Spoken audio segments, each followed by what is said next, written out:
Hey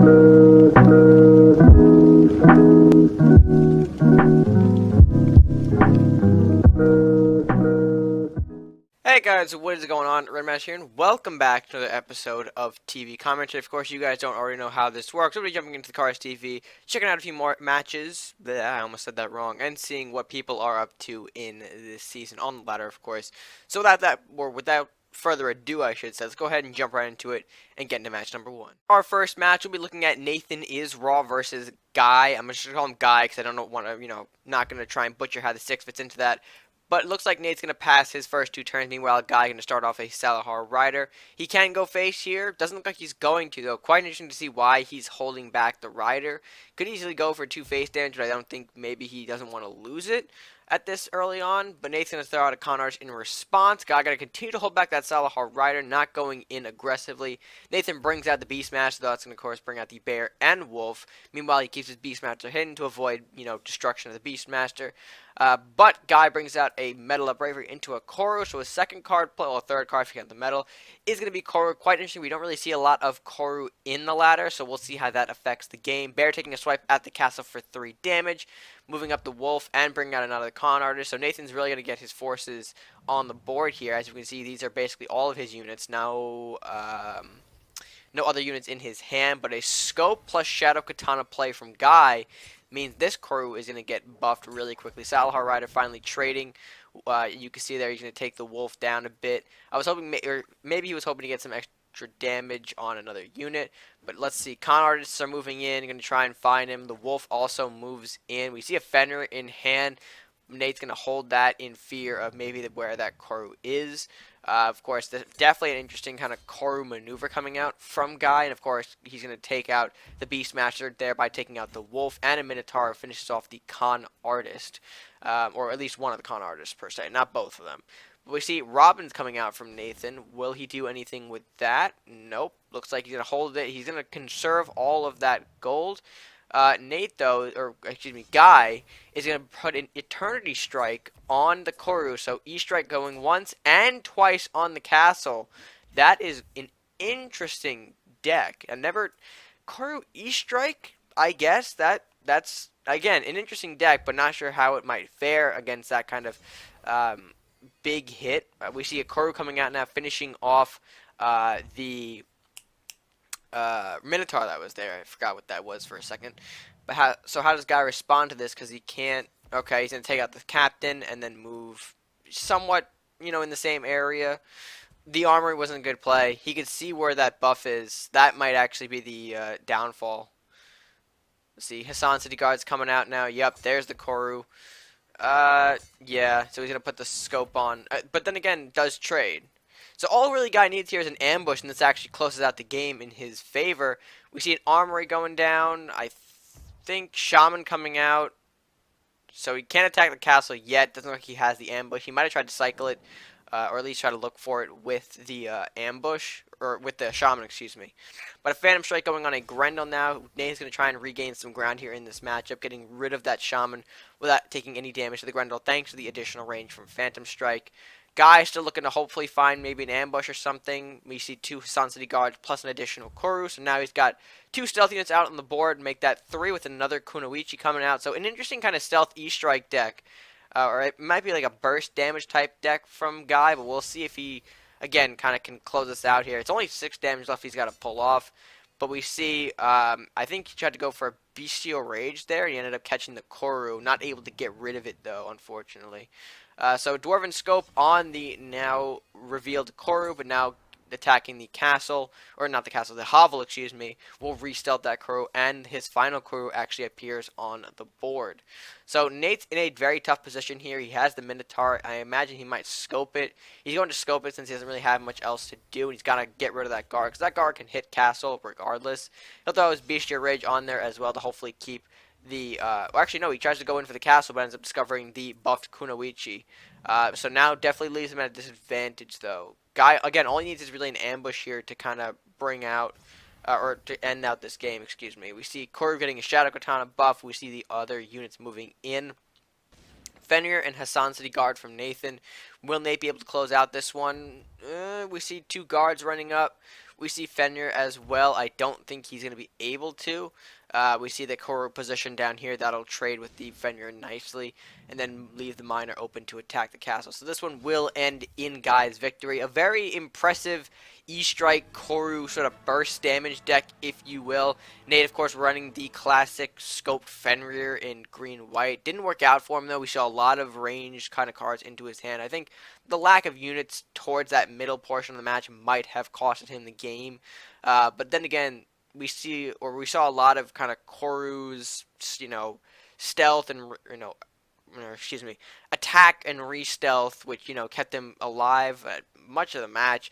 And with the green-white that Nathan was running, I don't really think there was a clear way to reveal those stealth units. Obviously, Burning Sun, I don't know where you think if Burning Sun either can remove it. I guess maybe it could flash them, but yeah, maybe something to consider for sure. But again, well-played match for both these players, and a fun Koru burst damage deck from Guy. So with that being said, let's go ahead and move into match number 2 and see what else awaits us in there. Potentially. Who knows? Our next match will be epthopper taking on Odin79. Of course, Odin and Ept both running the same faction colors, but we'll see how they differ from each other. Odin and Ept actually starting out with Salahar Riders for their turns. Going to trade, giving them 2 damage on each other's castles to start this one off. That's fine. How will Odin respond, though? He'll bring out the Vicious Sunflower. I was hoping he threw out the Lumberjack, but I guess not. You're going to go for a more kind of in-your-face approach, maybe. But we see Ep summoning the Dwarven Miner as a response. Odin's going to bring out the Cockatrice, on a card you see often. So he's really pushing, I guess, a Last Will-based deck here. Ep, we might assume he could be running Last Will, but he's going to use a Flamestorm right there. And take out the Cockatrice with that, meaning he loses his Monk. Metal of Bravery comes out. Will it finish the Sunflower? It's going to fear it back. Not exactly finish it, but still gives him some breathing room from that Sunflower's explosive damage. Tarius Files going out now as a result of Odin's really loss of momentum there from that Flamestorm. But Ep's going to only summon a Tarius Files in response. He doesn't really have a lot to do in his hand. Sunflower is going to move in, start swiping at the castle, and a Nunchuck Nun comes out as well. So definitely going out all out with the Last Will here is Odin. Ep's going to bring a blue Firebolt onto the Sunflower. That will chain 3 damage onto the Tarius Files and the castle.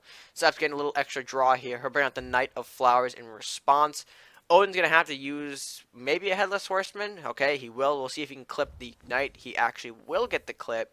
And that leaves none free to hit the castle. So now 16-10 at turn 6, I say. Well, I mean, I say turn 6, but it's really like maybe turn 11. Not sure. But regardless, Swordsman with the metal coming out to take care of the Nun and the Tarius Files. Another Horseman from Odin takes out, or doesn't really take out the Swordsman, but it does weaken it enough so that a Horseman can trade with it. Salahar Rider as well will, okay, yep, and a Banshee comes out, the shiny one at that. And yeah, it looks like he might be in some kind of trouble. He's got to use a second Flamestorm, which does happen. Of course, clears away some of his opponent's pressure there, and we see Barbarian running up as well. Odin's not really having a good response, though, in his hand for this. We do see the Arbiter's Return, though, so pretty much any kind of burn that he might grab, and it's going to be game over, whether that be a Flamestorm, defective Flame Cannon. But an Arbiter from Ept will save himself, and of course, taking out the Banshee there, and leaving Barbarian free to strike the castle, bringing the game to 10-16 in Ep's favor. Odin's going to have to respond maybe with the, okay, yep, Arbiter comes out now. Will it hit castle is the question. It will, so now 20-12, plus a sacrifice on that Arbiter, dealing 4 more additional damage to the castle, bringing it to 20-8 in 1 turn. Ep's going to use the Inspire, though, get a Berserker and Sniper for his trouble. Sniper coming out, take position, hopefully maybe snipe off 4. Really, Sniper kind of threatening if you don't really have anything on the board, but we see a Dwarven Miner as well. Barbarian taking another shot at the castle, but we do see the Dragon's Fire in Odin's hand, though. We have to assume he's going to use this now. Yep, there goes Dragon's Fire, killing off the Miner, Rider, and Sniper, meanwhile damaging the Barbarian. He's going to actually finish it off with the Flamestorm as well, bringing the game to 12, bringing the game to 12-6, but an Arbiter brings it to 12-16.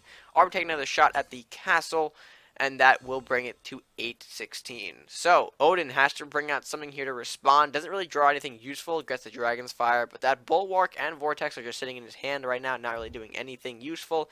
Knight of Flowers plus Berserker are coming out now. We have to assume the Dragon's Fire will be used here. We see a Lumberjack in his hand. We have to assume he throws that out as well. So there goes the Dragon's Fire, taking out the Knight and Berserker, and bringing up the Lumberjack. So definitely getting the pressure off of his board.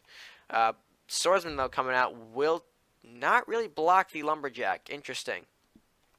We have to assume that Lumberjack can take a shot at the castle.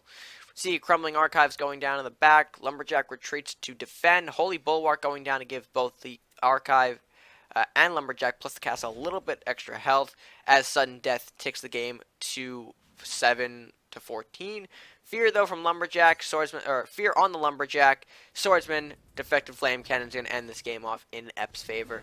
Very well played by both competitors here. Ep, though, with, I think, the advantage. His Flamestorm did come at a right time, really negating the pushes that Odin was trying to make here. I could assume actually that Odin might be running a Last Will deck. We saw a lot of Last Will units, Cockatrice, Sunflower, Lumberjack, Banshee, all of those things. Ep might have been a different story. Tarius Files, Rider we saw though, but the Swordsman and Miner could have just been a more of a, personal preference to the Last Will. But you never really know until you see the deck list for yourself. So, regardless, a very interesting mirror faction matchup. Not really going to say mirror matchup, color-wise, yes, but not really sure about the decks themselves. So, with that being said, let's go ahead and move into our final match here for the evening and see what we have in store for us. Our last match is going to be I don't really know how to pronounce that. Ceifador versus Tyrannus. Ceifador bringing out the Salahar Rider turn 1. Same with Tyrannus. Both going to meet each other in the middle there. We'll see if Ceifador wants to trade out. And again, I apologize if I'm actually butchering this name. I'm not really sure about the correct pronunciation, but we're going to go with it anyway. So 18-18 to start off this game. Plus Ceifador is going to bring out a Dwarven Miner. Or Dwarf Miner. There's no Dwarven in there, but hey, Dwarf Miner. Hassan City Guard's coming out now to not really block for that, so we can actually assume Tyrannus might have a Reanimate, so Dwarf might go ahead and chip at the castle there, plus a Flames of Eternity, so he's kind of actually prepping maybe for a Reanimate, but we'll see. Hassan City Guard is going to trade into that Miner there, and we can assume there's the Reanimate.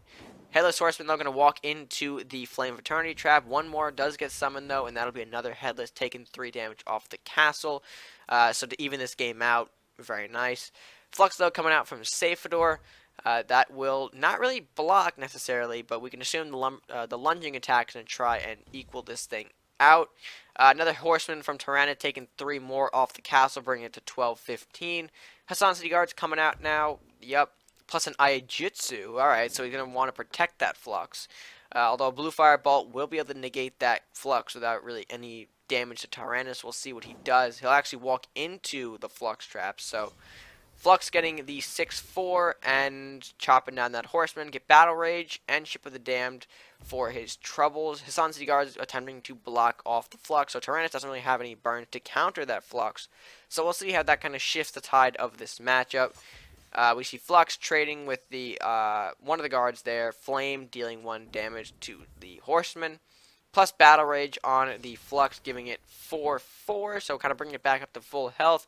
And Tyrannus is definitely in trouble here to kind of open this match up, or at least where he is now. I mean, this is not really the middle. But a Flamestorm will actually kind of save him here. He'll trade his last guard into Flux and open up the Flamestorm. Although an E-Strike from Ceifador. Will this game be over, though? 4, we see 4, and we see... Okay, so it's not actually over yet, but that was a big move for Ceifador, bringing it to 10-1. So any kind of defective Flame Cannon or Flamestorm will end this matchup in Ceifador's favor. We see a Keeper of the Doorway and Imp, though, kind of clean up the board a little bit here. Ship of the Damned has to protect the castle. We see, actually, no, a lunging attack.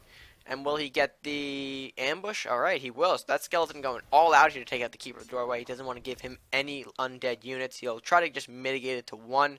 Mystic Dojo going down just in case he gets a trap. And now we go back to Tyrannus. We'll see what he's got to counter this. Banshee coming out. anything else, and a lich. So okay, so we're gonna freeze that skeletal pirate. Make sure it can't really hurt anyone on the board. An E-strike though from Ceifador is not what he wanted to see. He's got no units to kind of protect himself here. He's got the skeletal pirate, but that's gonna kind of die off pretty quickly. We see 8 going down on or spear strike. Oh, that actually ends the game. So a overpowered Banshee. Let's see, what did he get? The Spear Strike and the Lightning Blade. And yeah, that's going to end the game in Tyrannus' favor. So, very nicely played there to turn the game around. I thought for sure Tyrannus might have gone down, but I guess not. The Spear Strike, the Lightning Blade, yeah, cleans up pretty well.